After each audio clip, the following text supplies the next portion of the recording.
آج ہماری youth D motivated کیوں ہے؟ کیونکہ ان کو نا امیدی ہے. ان کو یہ نا امیدی ہے کہ پتہ نہیں ہمارے حالات چینج ہوں گے کہ نہیں ہوں گے، پتہ نہیں ہماری قوم کہاں جا رہی ہے. تو یہ نا امیدی سے ہمیں نکلنا پڑے گا ہماری ول پاور کے تھرو. ایمان کی طاقت تو بہت اوپر کی بات ہے، پہلے تو ہم ول پاور کی بات کریں نا. ایک بندہ چینج ہی نہیں ہونا چاہتا، اس کو کیسے کوئی چینج کر لے گا؟ ایک بندہ اپنے حالات کو تبدیل ہی نہیں کرنا چاہتا. یہ تو قرآن میں ہے. سورہ رات میں اللہ کہتے ہیں کہ اللہ اس قوم کی حالت نہیں بدلتا جو خود نہیں بدلنا چاہتے. اس کی حالت کیسے اللہ بدل دے گا؟ ڈیسیجن ہی نہیں لے رہا ایک بندہ چینج ہونے کا. وہ اپنی غلطیاں ہی نہیں کریکٹ کرنا چاہتا. وہ سبمٹ کر چکا ہے، وہ کہتا ہے کہ میں ہی غلطیاں کروں گا ہی کروں گا، میں ایڈکٹ ہو چکا ہوں، میں نہیں بدل سکتا. تو کیسے اس کو اللہ تعالیٰ تبدیل کر دے؟ یہ سوچنے کی بات ہے. اپنی ول پاور پہ کام کریں، اپنے آپ سے پازیٹیو سیلف ٹاک کیا کریں، اپنے آپ کو تھپکی دیا کریں. اوکے، جب آپ کو اچھا کام کریں اپنے آپ کو اچھا ٹریٹ کیا کریں. Negative self talk is very bad. چونکہ میں پازیٹیو سائیکالوجی پڑھتا رہتا ہوں، ہمیشہ پازیٹیو انٹرپریٹیشن کیا کریں حالات کی. ہر انسان سے گناہ ہوتا ہے، انسان پھسل جاتا ہے، لیکن گیو اپ نہ کریں. یہ نہ کہیں کہ بس اب میں گناہ ہی کروں گا، میں تو عادی ہو چکا ہوں، گناہ میری روٹین بن چکی ہے، اب میں نہیں بدل سکتا، میں نہیں چینج ہو سکتا. آپ کے سامنے بہت لمبی ٹو ڈو لسٹ ہوگی، یہ بھی کرو یہ بھی کرو، اتنی سناز ہیں، ایسے کرنا ہے ویسے کرنا ہے. Take it easy. اللہ کے نبی صلی اللہ علیہ وسلم نے کہا religion is easy. whoever overburdens himself will not be able to do so. Religion آسان ہے. جو کوئی اس میں اوور برڈن کرنے کی کوشش کرتا ہے اپنے آپ کو، اوور برڈن سے مراد ہے کہ بہت سی ذمہ داریاں اپنے اوپر لے لیتا ہے اور میراتھن کی بجائے جو ہے وہ اسپرنٹ ریس لگانے لگ جاتا ہے کہ ایک ہی دن میں چینج ہو جاؤں گا، اور ایک دن میں چینج نہ ہو تو پھر ڈپریس ہوتا ہے. تو یہ پھر مناسب طریقہ نہیں. کیونکہ پروفٹ صلی اللہ علیہ وسلم نے کہا everyone has his time of energy and every time of energy is followed by time of lethargy. ہر انسان پہ انرجی کا ٹائم آتا ہے، انرجی کا ٹائم کے بعد لیتھارجی کا ٹائم آتا ہے. اور پھر کہا but I have hope for the one who is moderate who is on the middle path. لیکن مجھے اس کے بارے میں ہوپ ہے جو ماڈریٹ چلتا ہے، درمیانی راہ اختیار کرتا ہے. صحابہ کا بھی آپ طرز عمل دیکھ لیں، وہ درمیانی راہ پر تھے. ہمیشہ وہ اتنے عمل کرتے تھے جتنے عمل وہ کر سکتے ہیں، لیکن فرائض نہیں چھوڑنے. فرائض کی اگر میں بات کروں، فرائض تو کرنے ہی کرنے. سو ٹیک اٹ ایزی. اپنے اوپر جو ہے وہ آسانی کرتے ہوئے، رحم کرتے ہوئے، اللہ کے بارے میں ہمیشہ اچھا گمان کرتے ہوئے. یہ مت سوچیں اللہ مجھے پسند نہیں کرتا، اللہ مجھ سے نعوذ باللہ نفرت کرتا ہے، میرے تو بہت گناہ ہیں، پتہ نہیں اللہ تعالیٰ میری دعا سنے گا بھی کہ نہیں سنے گا. یہ سب شیطانی وسوسے.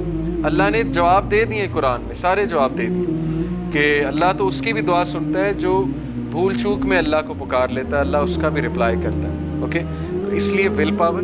دوسری بات یہ کہ اللہ سے تعلق کسی بھی طرح. اگر آپ نماز پڑھنے میں اسٹرگل کر رہے ہیں تو جتنی پڑھ سکتے ہیں اتنی پڑھیں.